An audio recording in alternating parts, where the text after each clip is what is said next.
শাক পাকাইছি, এটা হলো ডাঁটা শাক। এখন তেলও দিব। এবারে আমার কাওয়ান এই যে পোলাও পাকাইতেছে, পোলাও দুধ দিছে, পোলাও বয়াই দিছি, এই পানি সব শুকাবো, মিলেমিশে ভালো আমার ফুর্তি করে খাবো। আপনাকে সবার দাওয়াত। জোর বড় স্কুডাই আইসা বলবেন। এই যে আমি শাকের মাঝে বাগার দিয়ে দিলাম, তেল দিয়ে দিছি আর কি। ডাঁটা শাক তো এই দেশে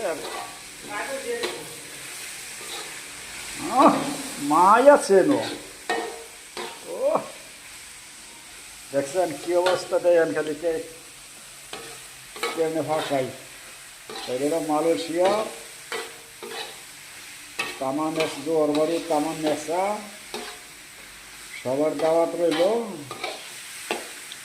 আমার পাক করা শেষ,